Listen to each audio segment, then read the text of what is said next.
And a very good afternoon, everybody. Welcome in to another edition of This Week in Flyers Hockey. I'm your host, James Scorza, with you. And join me as always. We got a jam-packed show for you today alongside the man himself, Joey Marks, and Austin Hammel. Gentlemen, how are we doing on this very exciting Monday going into the holiday break? But first and foremost, how are you guys doing on this very important Monday? I'm doing great. After that week, believe it or not, I know people might think, well, we had lost three of the four games. There's a lot to be excited about despite all that, and I'll get into that as the show goes along. Sure thing there. And Austin Hammel's joining us once again. Austin, how you doing, buddy? I'm doing good, man. Honestly, same thought process as Joe, man. It was, even though the record shows differently, it was actually a really solid week for Philadelphia. So I'm looking forward to talking about it with you guys and looking forward to the games coming. Yeah, absolutely. So let's break it down, shall we? The Flyers at the beginning of the week, they got a couple good wins out. I mean, I guess the first game of the week was against San Jose, so they got a good win on a 4-1 count. It looked very well that night. The real big storyline coming into the game, the last couple games, obviously, is they was on a little bit of a, wouldn't say a losing streak, but something to build on. Obviously, will be the right terminology for it. So, for me, so Vegas was a game that they almost got the game won, but the difference was it was just that they tied the game late, but the difference was Vegas was the better team. And then running into a buzzsaw with Carolina, especially as well. So, Joey, I'll ask you this first question here with this couple losses here. Are we gonna? Is there anything to be concerned about, like coming into the week with this Flyers team, or is this exactly where you thought there would be at this point in time this season? I kind of go with neither. I honestly think that, believe it or not, with the losses, this team's a lot further along than I thought they would be. The record might not show it and reflect it, but some of the effort, some of the resilience, some of the things. I am kind of putting a moniker on this season. Steal a point, because some of these teams, let's face it, okay, the Knights and the Canes, they're both teams that really should handle the Flyers pretty well. They should beat the Flyers pretty well. And on a side note, I'm really starting to hate the Golden Knights. And I know they're a West Coast team, but I'm really starting to hate the Golden Knights. Like, can they be any greedier of a freaking franchise with all the guys that they have on their team? Can we just let the other teams have a chance? But no, I feel you on that, man. I honestly, with the Knights and them going into overtime, stealing a point from the Knights, stealing 2 points. And I know people must say, well, when you bring a team into the overtime, then you could steal more than 1 point. Yeah, I get that. But with the two teams, the Canes and the Knights, they should have beaten the Flyers. Like, both teams should have beaten the Flyers. The Flyers should have been like, 0-3, which they were, but like without any points to show for it. And honestly, they had 3 points to show for it, and that's better than nothing at this point.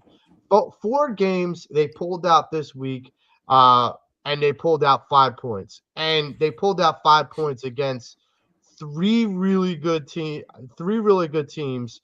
And I gotta say, like, this team is showing me a lot of heart, because I thought, especially the last game against Carolina in Carolina, down 0-2, down 2 goals. I honestly thought, okay, this is where the old Flyers team rolls over and dies. Mm-hmm. And then they just decided no, they weren't going to. They chipped away and they got back into it, and they took it to overtime. And again, just like my moniker, they stole a point. This is going to be a team that throughout the course of this season is going to face teams that are better than them. They just are. They have to steal points where you can. And this week was a prime example of that. And plus, you that whole adage of once you get into overtime, anything goes, you could still steal that second point, sure. But if this team is taking the good teams to overtime or to the shootouts frequently, that I think favors the Flyers going forward. Yeah, it absolutely does. Especially like you said, with the way that they are down but never out in any game that they've been playing so far this season. I mean, even specifically the Golden Knights game more than anything, because Vegas had us a bit trying to figure out what we were really trying to do in the first period. They were really aggressive, and we just wound up going into the locker room end of the first period, coming back out, matching their intensity. Like, this is a team that is able to adapt and overcome very, very easily for any situation that they're put into. And it shows both with the play on the ice and like how they're picking each other up after plays too, like after whistles and stuff. Like they're talking a lot, they're communicating a ton. Like you could tell, I think it was the Saturday game against Carolina. There was a point Couturier had the puck down on the low boards during the power play. He looks at Drysdale and just gives him this little motion, like, get back up top. And as he goes past Couturier just rips a shot. Like, they're communicating very well, and it's showing in the play, both like between whistles and after whistles, how they're really working well with each other. Yeah, and I think you guys both nailed it on the head about what the couple of losses that they felt like. And it's like, we talked about it before, Austin. It's like, we talked about that this is like very good losses that the Flyers could have, you know? And the positive is here, too, with this Flyers team, like I talked about all last week, is that even when they lose games, they don't like, I mean, if this was like 2018-19 Flyers, like, this is a team that will just get annihilated, you know? And now they have that same level. I think that the same feel they got now is that I feel probably as I felt like probably in that 2019-2020 year, when they were just getting their feet under them before obviously COVID got in the way and everything shut it down. But this team is very, very resilient. I think it's a very good team here that we have here, that come when the time calls for it, when the big teams come into Philadelphia, and also when you take on good teams. Getting to a shootout against Carolina is never like one thing that I looked at this weekend. I said to myself, these losses are not even like, even that Saturday game when they gave Carolina back the lead and like 15 seconds later they tied the game up just like that, like put them back on their heels. I mean, that's what kind of like the style of hockey that we've been missing for a long time now. And I think that's the one thing that's been a very, I mean, it's kind of spring. I think for sure this week, like, those wins will come back and springboard and go back on a little bit of a streak here. But I think the other thing that what the Flyers have really done very, very well is that sometimes when they play to the competition, like, they can beat anybody. And I mean, sure, they ran into a buzzsaw with Bussy, who's been on a tear as of lately with that Hurricanes team. Kuchekov, like, look well, but we were containing him too, and also we contained Schmidt along the way too. Obviously, we probably wanted to see Carter Hart return to Philadelphia, but obviously that's another story for another time.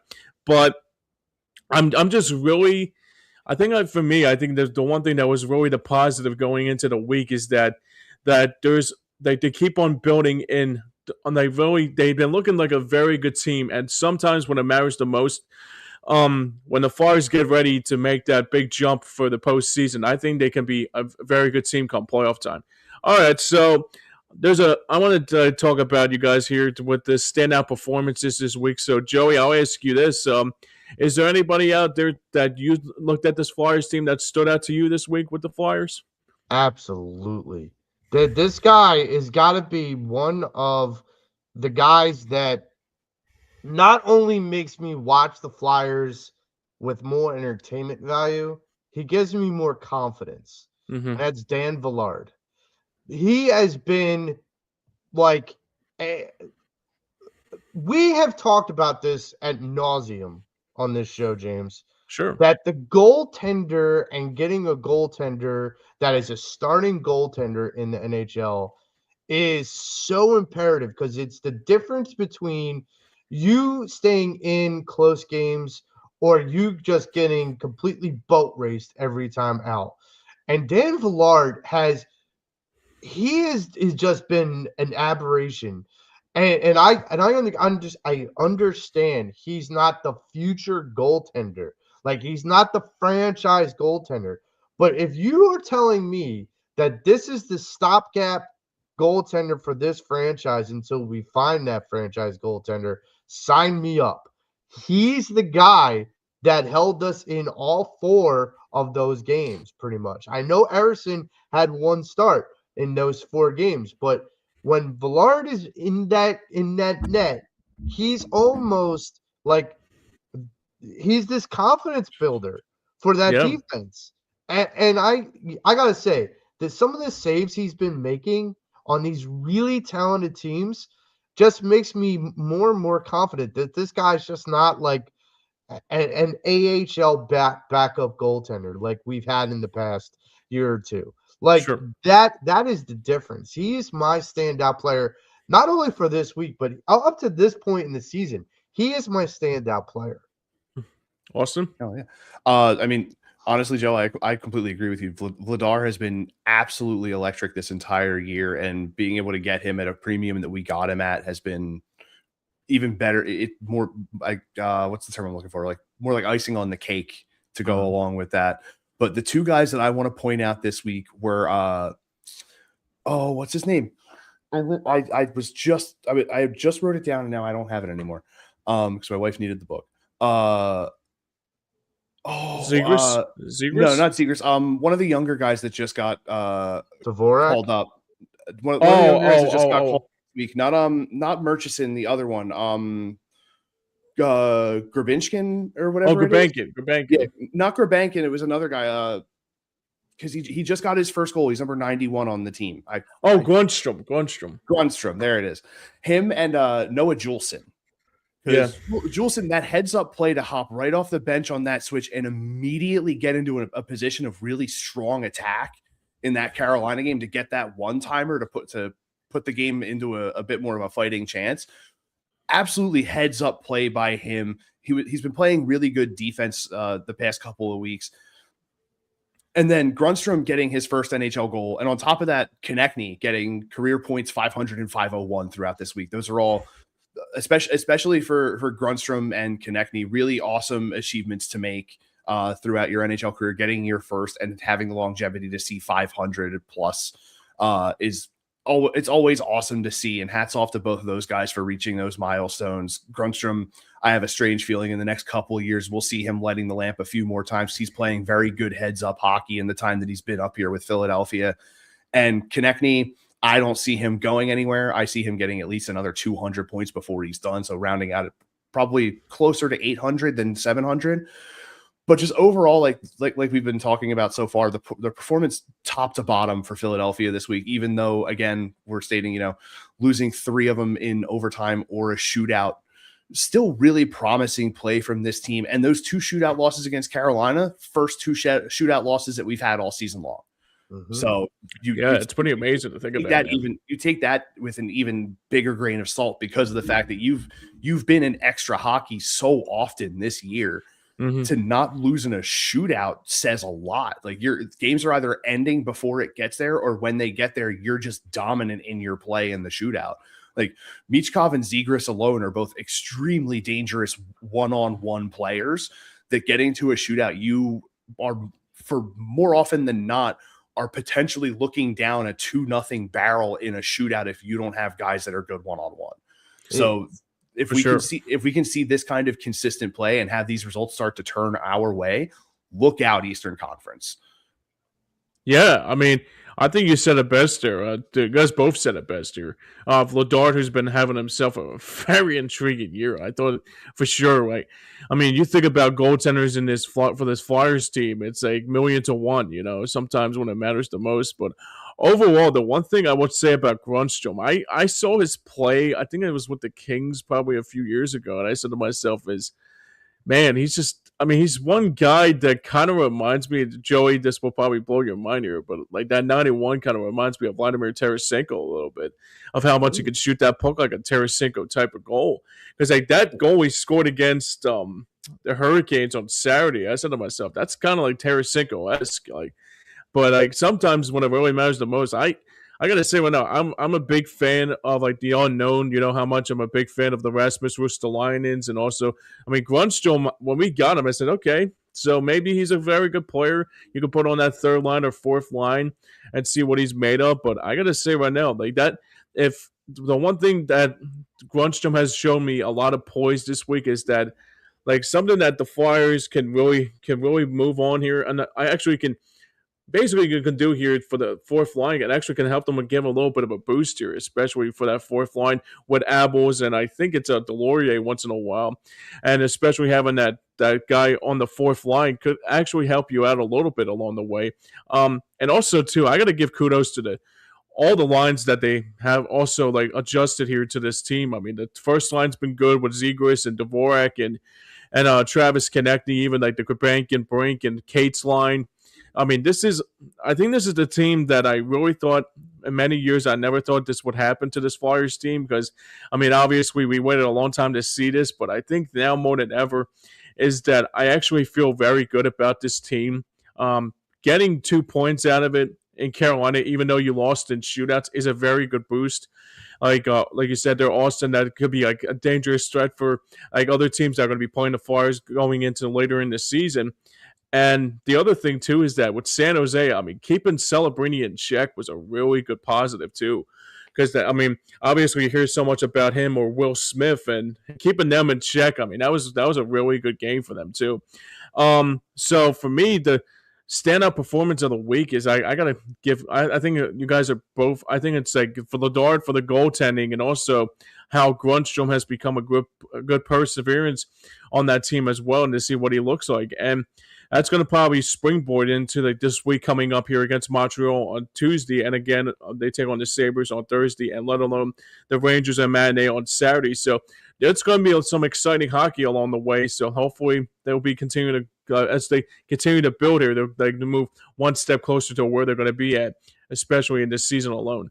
You know, the one thing, James, James, that we haven't said about this Flyers team in quite some time, and I think with Grunstrom and, you know, even some of these guys that are in the juniors in college and that haven't come up yet, and we're still dealing with injuries, you know, with Forrester and whatnot. Yeah. Here's a word we have not thrown around with the Flyers in quite some time: depth. This team is showing, and you know what? When we talked to JJ on the offseason, that was one of the things he said is that we had some depth at certain positions, but not at others. Right. But if we could improve in some of those positions we lacked depth, this team would be pretty dangerous because they would have depth pretty much at most of the positions, especially when, and we talked about this before, if we have that depth and then you add a certifiable goaltender, this team could be sneaky good. And you know, if you steal points from these good teams and you sneak into the playoff at the 8 or 7 or 8 seed, guess what? You're going to end up playing a good team. But in the playoffs, if you steal wins, if you go into the overtime and you steal wins, now all of a sudden that team that comes in that's so talented goes, okay, they got nothing to lose and everything to gain. I go back to Florida a couple years ago, right? You know, and Boston a couple years ago, when they were both came in and were like the 8 seeds and like did some major damage. Right. My thing is this: the Flyers continue to show their depth and show their resilience and show how much skill they really have in this organization. It's going to the guys like Grunstrom that we're talking about this week.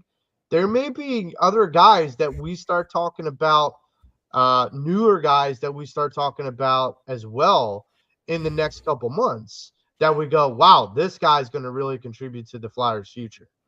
Absolutely. I think that's the most important thing here too, is that for me the other thing too is here, and we'll move on after this here. I think games like this, like I always say, basically, if you have a good game and you also lose in a shootout or you lose in overtime, but you at least got the point out of it, down the road, they're going to find a way to get some wins, like when it matters the most. I think that's going to be the most important key here, is that I think for me, when they lose games in overtime in a shootout, like somehow in some way, when the time gets closer to crunch time and they start to pile up some wins to try to get where they are as a team, and also what they're going to be seeding at in the postseason. I mean, that could also springboard along the way too to see what they'll look like against teams and probably go on streaks like that, like it was in 2010 when they got into the shootout and they just took it to the finals. I mean, you never know in the postseason. That's the thing about Flyers hockey is that, this team could really be a scary team come playoff time, without a doubt. Yep, magic carpet ride, man. Yep, for sure. For sure. All right, let's move on here. So the Flyers are coming up this week, like I mentioned early on. They are in Montreal again tomorrow. They take on the Habs, and then they take on the Sabres on Thursday at Buffalo. And then they head to the Rangers to take on head to New York to take on the Rangers to close out the road trip. And then they'll have one more game to go, and then they close out the 2025 holiday break against Vancouver here in South Philly. So, Joey, I'll ask you this. How do you think the Flyers will do this week? Well, with the 3 games that you mentioned, the Canadiens, the Sabres, and the Rangers, I honestly think this team could go 2-1. They went up and they beat Montreal the last time, and there's no reason that they couldn't repeat that. But Montreal is a difficult team to play in Canada, and look. Caulfield's really good, man. Right. And so for me, it's like tempt fate once, get lucky and accept it. Tempt fate twice and get buried and not speak about it ever again. Yeah, right. So like my feeling is I think now look, this is once again, I sit here and say that they could lose to the Canadiens, but I want to preface this: steal a point. If they could take the Canadiens to overtime, that's still stealing a point, and then you beat the Sabres and the Rangers, you're still walking out of that week of 3 games, that 3-game stretch with 5 points, just like you did with this week. You start adding these weeks up with 5 points a week here and there, that's going to put you in really good position. For sure. Yeah, also same question to you. How do you think the Orange and Black does this week against those 3 teams that I mentioned? Yeah, I'm right there with Joe. I feel like 2-1 is a fair assessment for where the week could go for Philadelphia. An overtime or shootout loss with Montreal, followed up by wins in both Buffalo and New York. Especially against the Rangers, man. They only have 4 wins at home this year. They're still really, really trying to figure out how to win at home. Yeah. So they're still having that bit of trouble, but I mean, during this stretch, Philadelphia could end up getting bolstered at the blue line with a player returning. So there's always variables for how the week could adjust that prediction as time goes on. But I feel like 2-1 is the fair assessment. Well, 2-0-1 technically. Yeah.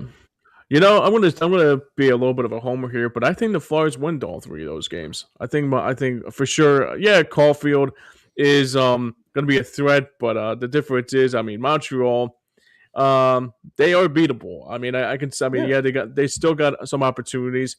I mean, sure, they got who's the goaltender? Well, we beat them in Montreal earlier. Yeah, that's what I'm saying. They can probably beat them again. Possible. Yeah, it's possible. Yeah, it's definitely not out of the realm of possibility, especially with how Philadelphia has been playing. To be able to walk up there and be like, "Hey guys, we're back. Time to do it again," and just walk through them again, like. It's absolutely possible. This team has proven that everything that we think that they can do, they end up exceeding that expectation every time. So, I mean, absolutely. That's the thing with some of these better teams, like the Canes and the Canadiens and the Knights. Like they come in and look, they have every reason to feel this way. They have talented teams. But they come in and they think, okay, it's the Flyers. Like they're not as good as us. Right? They're not as good as us. Like they already have the confidence level out the door. But when they begin to realize is that the Flyers don't buy into that. They're like, okay, you guys might think we're a cakewalk, but we're gonna make this really painful for you. We're going to make this really hard on you. For sure. And if you want to beat us, fine. You're going to beat us. But we're going to make it really difficult for you to do it. Yeah, make it complicated, right? Right. We're going to be the fly in the ointment here. Yeah. It's going to be like a fly on the wall, like they basically like they're trying to get the fly out, but the difference is it keeps on coming back, It's the So, yeah, I mean, for me, the last time the one thing I would say though, the last time they met Montreal, the thing that was a little bit of a critique that the Flyers had is that when they had a 3-0, was it 3 or 4-0 lead in the first period? I forget what it was, but they had a good first period, but then the second period became their flaw a little bit, kind of like what's been going on for this team for the last couple games too. And I just don't understand how their second period is their kryptonite. I don't understand it.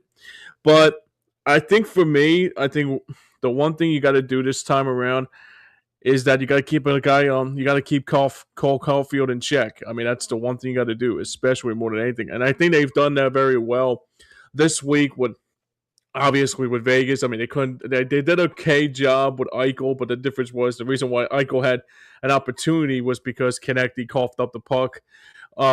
Then I think the game against the Carolina Hurricanes, I think they kept everybody in check. I think they kept Jarvis in check. I think they kept Ehlers and also Svechnikov in check.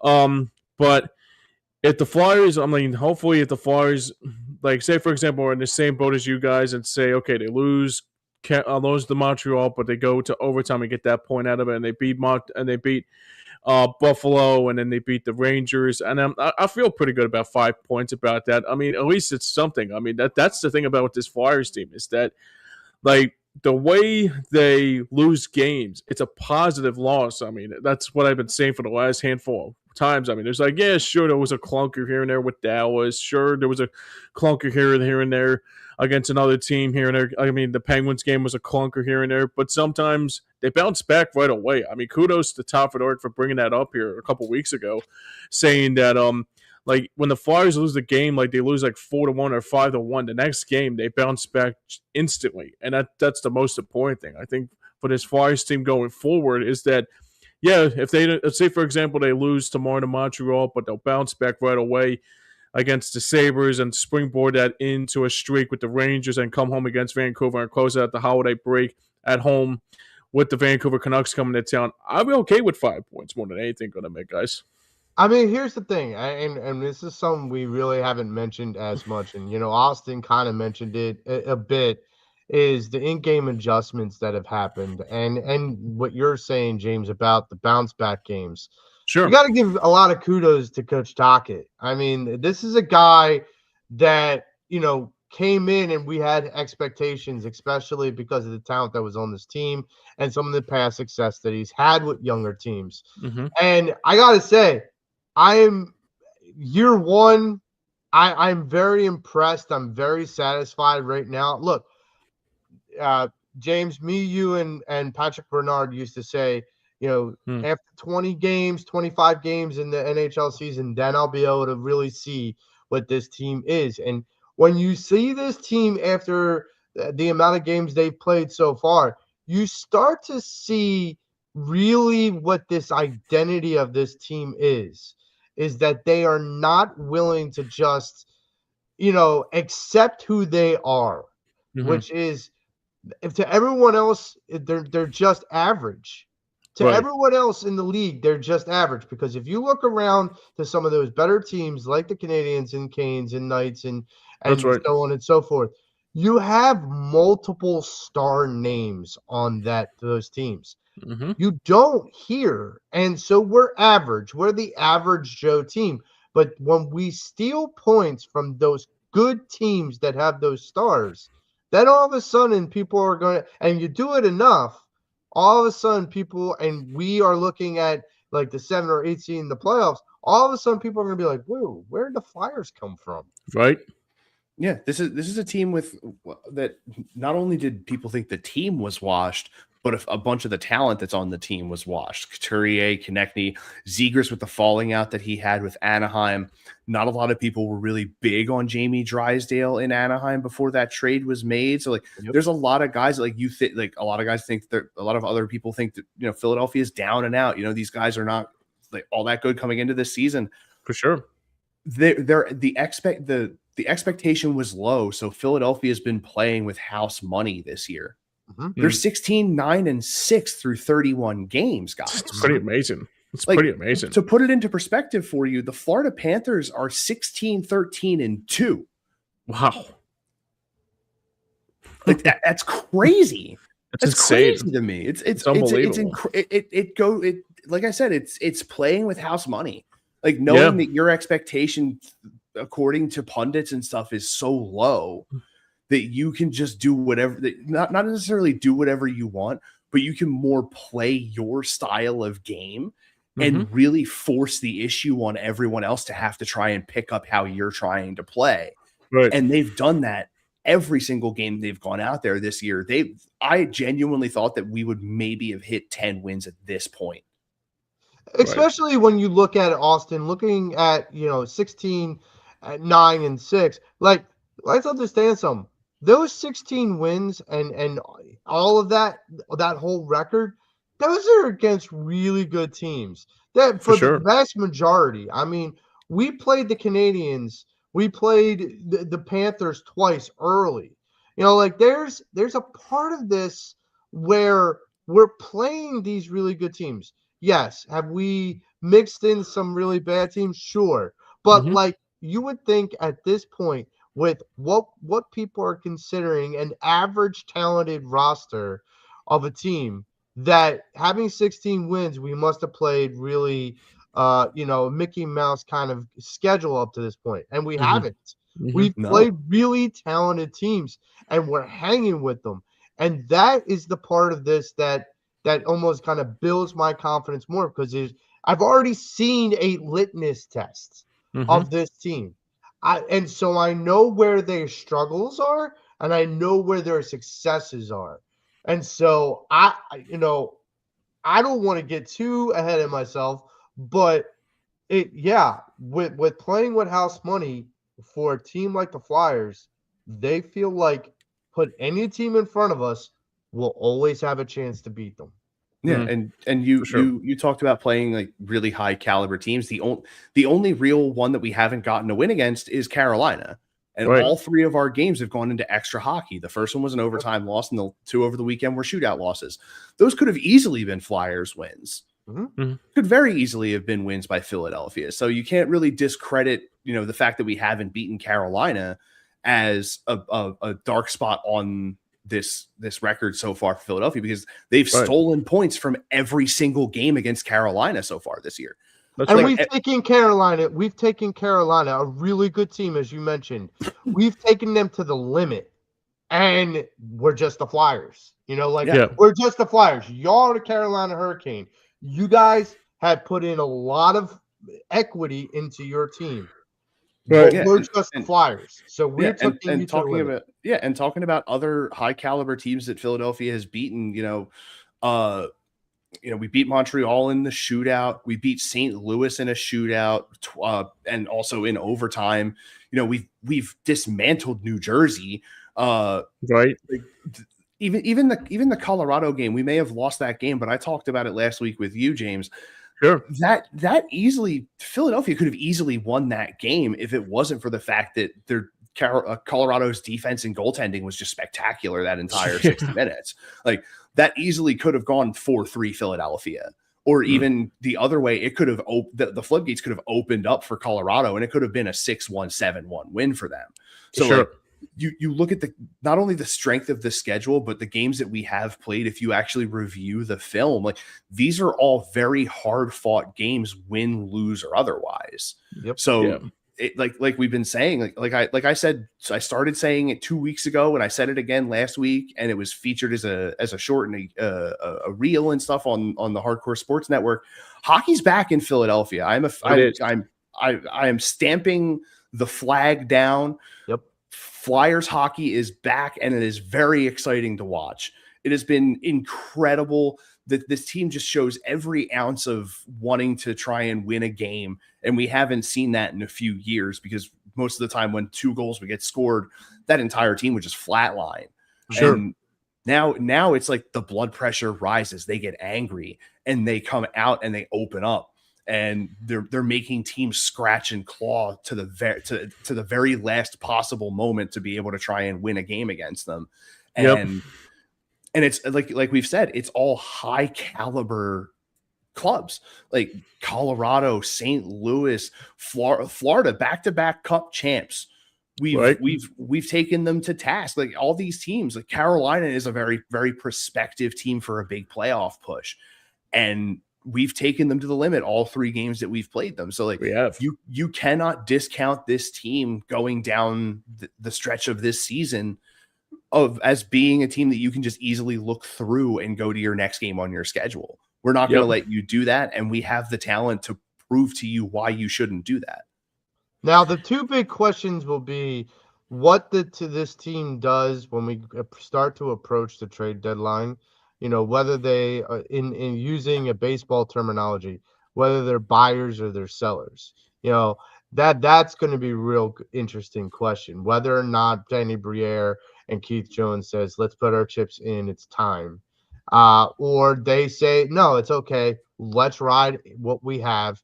Let the house money ride, and let's just see what we can do and build. The other question is going to be, due to the Winter Olympics, there's going to be this big hiatus for these hockey players, and they're going to go overseas and they're going to compete in the Olympics. My thing is going to be, with all this momentum, and I've seen this in the past when hot NHL has taken a hiatus for the Winter Olympics.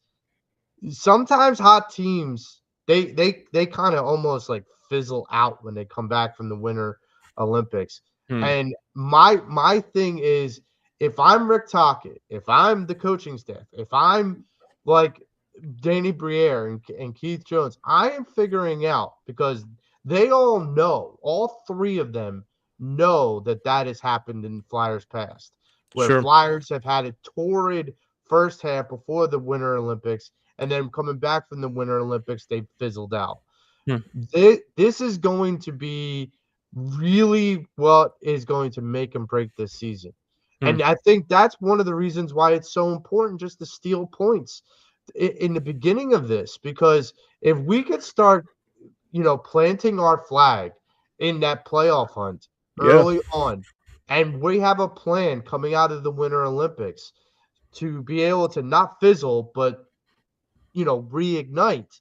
I think that's going to make this season, especially in the home stretch, very interesting, especially depending on how Danny Briere and Keith Jones handles the trade deadline. Right. Yeah, and even more so when you think about, there's the possibility that the NHL players won't even go to the Olympics because apparently the rink quality has not been very good. So there is a very strong possibility that these guys don't even go. So they spend that entire time just keeping themselves up to tempo. And then there's the possibility that you don't even get a chance to see that, post-break fizzle out. So might be a good thing. But also at the same time, like, I totally understand, being a player in the NHL and wanting to be able to represent your country on the biggest stage possible for hockey, which is the Olympics when you really think about it.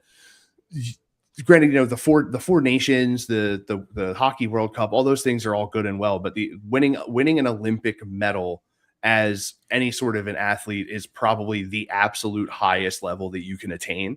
And to have these guys starting to, think of like, there's a real possibility that, we're going over there and we're going to get a chance to play for the first time in a long time.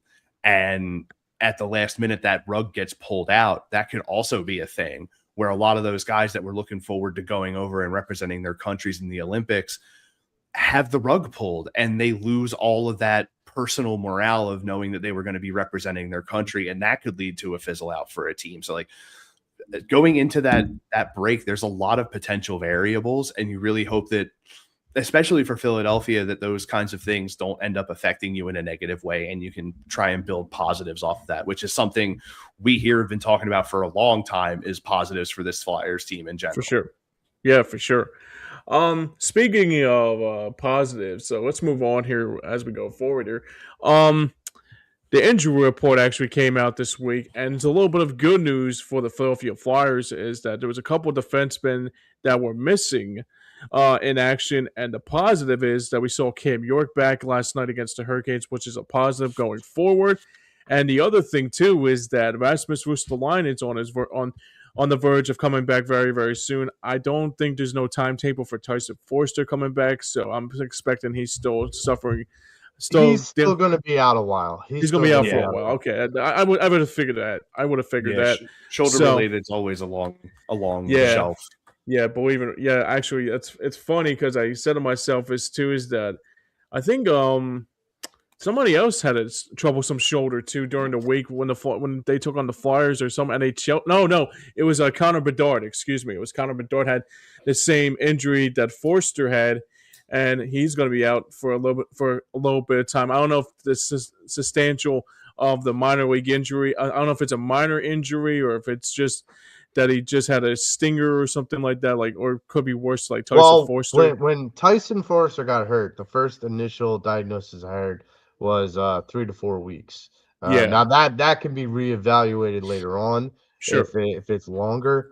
But when I heard 3 to 4 weeks, I was so down because I was like, this guy was going on a torrid streak, and I was like, man, this guy's coming into a stride that I don't think any of us really saw coming. But we said this in the beginning of the season. When Tyson comes back, the hope is that he can be as good as he was, if not better. But we said this in the beginning of the season.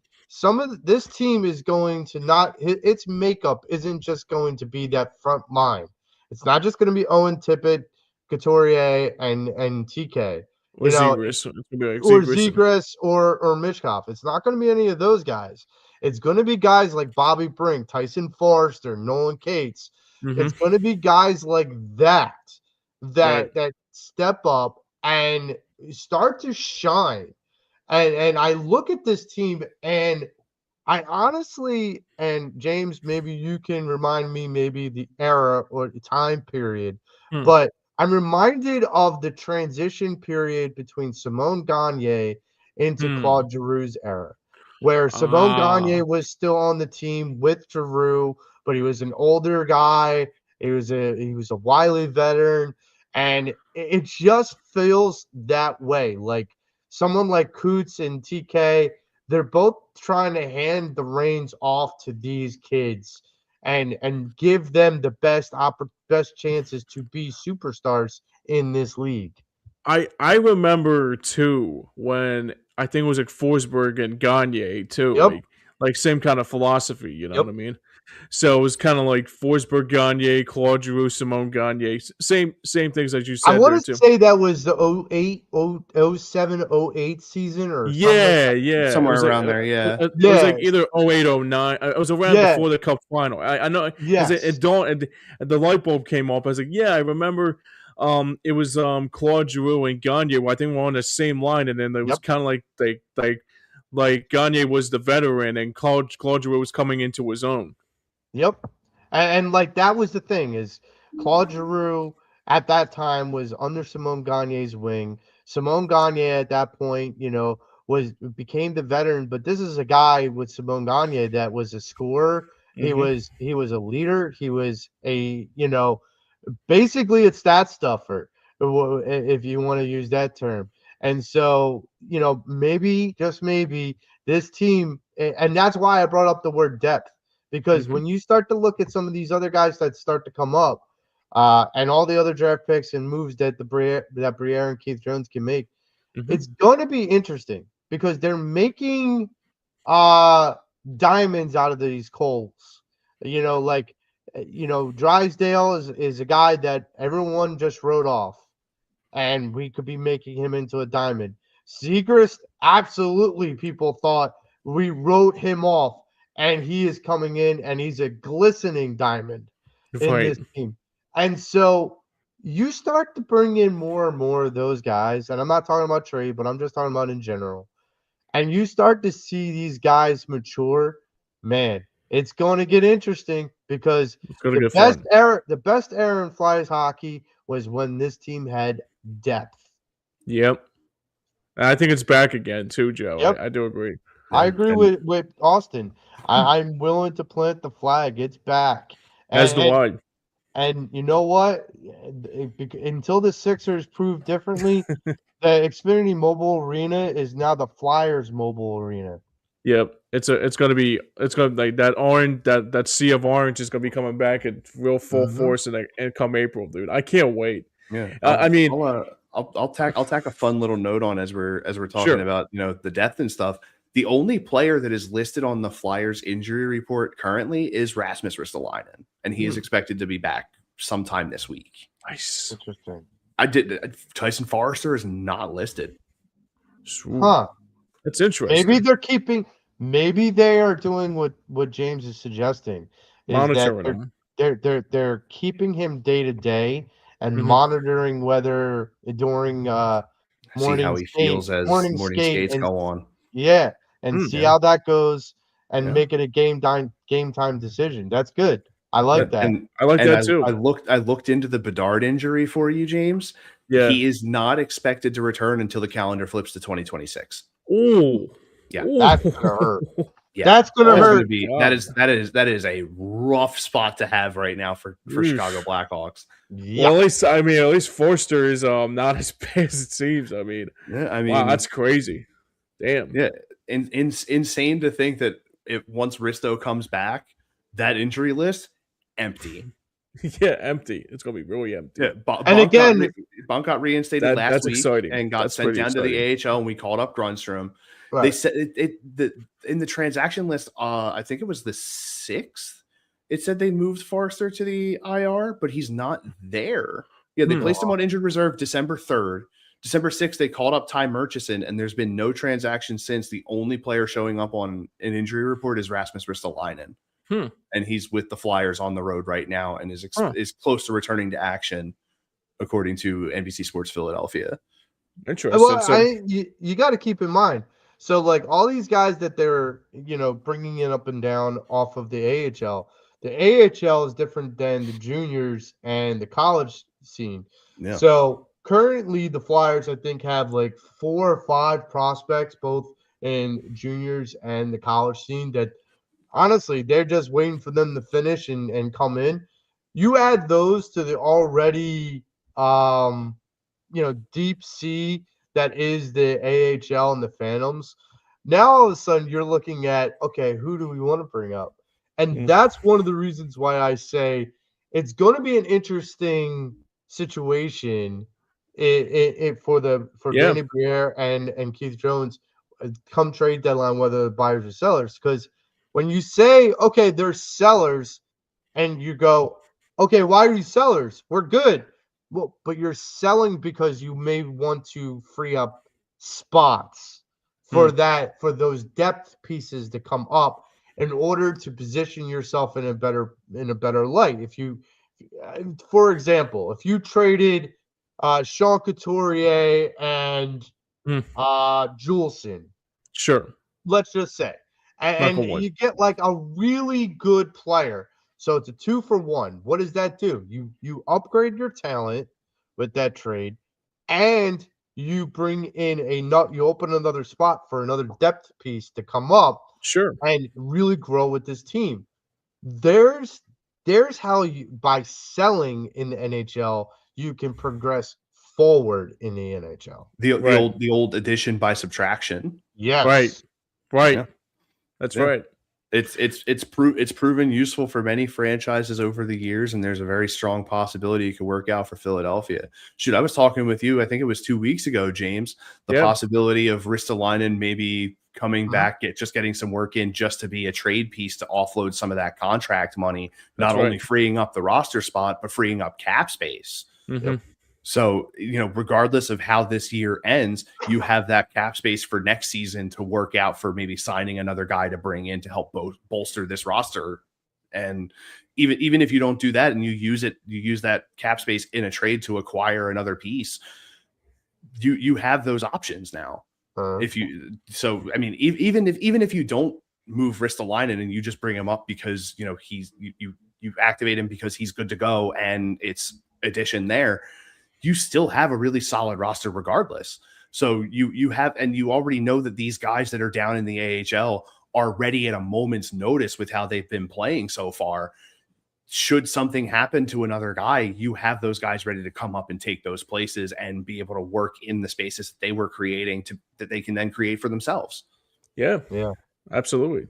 All right, so let's move on here. So tonight we got a couple games on the slate around the National. So tonight we got Florida taking on Tampa Bay. We got the Ducks and the Rangers at New York taking on the Rangers. We got Ottawa and Winnipeg. The Kings taking on the Stars, and we got Nashville taking on St. Louis. So, mind you, too, I think this might be one game tonight. I might have to say, you know what, screw this. I might be just playing some Madden or probably some NHL on the Xbox because these games are good, but they're not as good matchups. Maybe one sticks out to me is probably Florida and Tampa, but honestly, I wouldn't know. Yeah, I think Florida and Tampa Bay is fair. I just it's not a good match. It's not a good Monday night of NHL action. Maybe it's it's not the best. Well, I mean, look. Here's my thing: is the Ottawa Winnipeg's going to be interesting. Yeah, that might be a little intriguing, but those are the only two that really stand out to me. Yeah, it's Ottawa and Winnipeg and Florida and Tampa Bay. Yeah, I mean the Ducks and Rangers. Rangers never wins at home. Blues in Nashville. That's like enough. I mean, maybe unless Stamkos comes out of his shell again and scores 4 more goals against the Blues. So, I mean, I don't know. I mean, I look at Anaheim and New York. No offense, I'm not a big Ducks fan. I think they always copy the Flyers every which way with the orange and black. So, but yeah, I mean, Winnipeg to me is kind of a shocker because last year they were one of the top teams in the Western Conference, and I said to myself, "Is damn, they really took a downfall." And the Dallas Stars and Kings. I mean, yeah, I like the Stars. I mean, it's not Mike Modano's Dallas Stars. I mean, I like Anze Kopitar, but Kopitar has a couple more games left until he calls it a career. I mean, I think at the end of the season he's calling it a career, so it'll be shocking to see.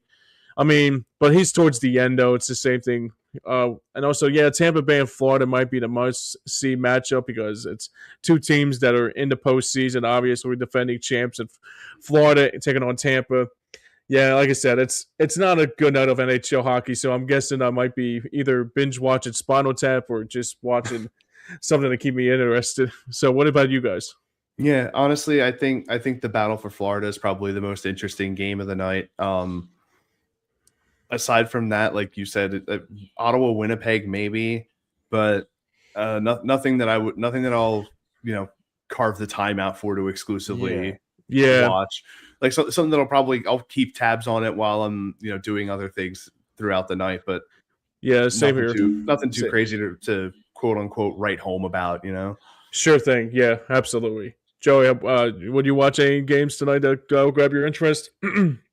Well, I mean, I will peek in on Winnipeg and Ottawa. I might watch a period or two of the Panthers Lightning game, but outside of that, I'm not sitting through any whole game of any of these games because to be honest, like a lot of these games, they don't move the needle for me. Right. That's true. Yeah, so we can probably next week when we come back and see you guys again. I'll probably there'll be a couple games. I think the Monday slate will be like 12 games because I think after that one, I think they play one more and then they close it out the holiday break until probably a couple days until after the holiday break. So I think that's when the Flyers will be in. I think they have a Canada road trip coming up here. They play Chicago on the 23rd and then are off until the 28th. And it was against. That's when they go to Seattle, and then they start the Canada trip on the 30th. It's Vancouver, Calgary, Edmonton to start 2026. Gotcha. Okay, so anywho, let's move on here. We got one more topic here before we close it out here tonight. So look ahead for the Flyers. Like I said early on in the game, early on this week, we got Montreal tomorrow. We got Sabres Thursday, Rangers on Saturday afternoon. Then we will be back with you on Monday to take the first of a back-to-back. We got Vancouver that night, and even Austin brought up back, and then close out the holiday break to take on the Blackhawks at United Center. So, guys, you guys got anything? Last final words before we say goodbye until next week? Well, I got. Go ahead. Austin. No, you're good, Joe. Go for it. One of the things that I would say is I would really want to see what the moves are going to be for the Flyers actually leading into the new year. Because as you start to kind of get closer to the new year, you're going to start to see more and more, like, whether or not these guys have tread left on their tires. Once you Hmm. hit that 40-41 game mark, which we're closing in on, you're 42 game, 43s games, you're going to start to see that halfway mark. You're going to start to see whether these young legs still have tread on their tire, and or whether they start to slow down. I remember last year, that started to happen for the Flyers. Hmm. So it's going to be interesting. That's one of the reasons why these next 2 weeks are so important to see and make sure that they continue this pace of play. Hmm. Austin? Yeah. Aside from that, hoping that the goaltending play of the combination of Vladar, Erison can stay strong, because they've been incredible all season long, and just want to hope that momentum can carry for those guys to help sort of push the rest of the team forward throughout this stretch of games going into the end of the year and continuing through to the that international break that we're going to get. Yeah, so I'm right there with you guys. Hopefully, it'll be a better outcome than it was the last couple times. Obviously, for me, basically got some good opportunities to win some games this week. They got a good matchup tomorrow against Montreal. I see them. Basically, I mean, maybe it's just me. I see a lot of positivity going forward with this team. I see a lot of good poise that they'll look like against Montreal. I mean, they usually, like I said, they don't lose games. I mean, when they lose games, it's like very motivational points going forward, especially going forward to what they'll look like down the road. And that will be something to ride home about more than anything, especially in these next couple months or so. And man, this is the most exciting time when you have a Flyers team that is, like you said at their best, putting that flag down and say that they're perfectly best, is that Flyers hockey is damn right for sure officially back in South Philadelphia and also in the Delaware Valley. All right, that's going to wrap it up here for this edition of This Week of Flyers Hockey for this week. I want to thank Austin Hammel and Joey Marks like they always do. We always do. Austin, where can people see you next, my friend? This upcoming Saturday on the Hardcore Play and Rewind podcast. We're not 100% certain on what game we're going to be doing next, but we will be getting that figured out in the next couple of days. But aside from that, as often as I can over here at twitch.tv/Hambo26, just continuing my Fallout New Vegas run.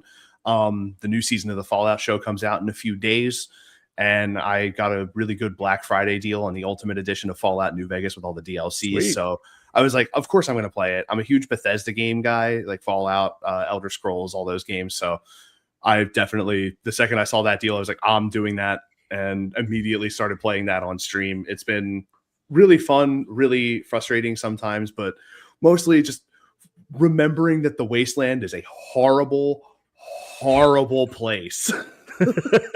I think that's why they call it the Wasteland. Right? Probably, more than likely. More than likely. just mutated wasps, dude. That's Yep. all I have to say. Yeah, for sure. The worst.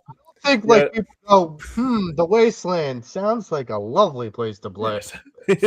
Sounds great. Not especially Teenage Wasteland. It's just a wasteland. No, just a Wasteland. So, Joe, you got a jam-packed show this week. I guess we got Passion Ave this week. You got any guests or anybody coming on this week? Or we're going to talk? We're going to play it by ear. I'm reaching out to some people. I'm trying to get a jam-packed guest panel together because it'll be the last Patterson Ave Fanatics of the year for 2025. Right. So I wanted to make sure that I could, kind of get all that stuff in line. I'm hoping to reach out to some friends and get a nice panel going. But we're gonna talk some puck on Saturday. Cool. Because I honestly think depending on what this Flyers do this week too, that this Flyers team deserves to be discussed and discussed a little bit more than they have been. The Eagles, we're gonna review the Raiders game. We're gonna also talk more about the upcoming why am I blanking on it? The Commanders game. Oh, Raiders game. Right? No, the Commanders game. You're right. Oh, Commanders game. Okay, yeah. Just say Commodus. We'll know what we're talking about. Right. Nothing to see here. Nothing to see or I see nothing. I know nothing. But we, we might be moving up the time. I will let James know. For sure. My schedule's been pretty hectic this holiday season. Yeah. So just stay tuned for any schedule changes. But other than that, yeah, just follow me on Twitter, and hope to see all you guys then. All right, cool. Sounds good, my friend. Sounds good, buddy. All right, so that's gonna do it for us for here today. Until next week, we'll be back with you one more time. Until maybe we'll play it by year if we're gonna do another one after the holiday break because that's right around New Year's. But we'll probably figure out what we're gonna try to do for that time being. But now for everyone behind the scenes and for everyone that made it work here, for Joe and Marks and for Austin Hammel, I'm James Scorza. Thanks for watching, everybody. Thanks for everybody for tuning in. And like I say, from all of us to all of you, thank you for everybody for watching. Good night, good hockey, and we'll see you guys right here, back here next week. Happy holidays, everybody.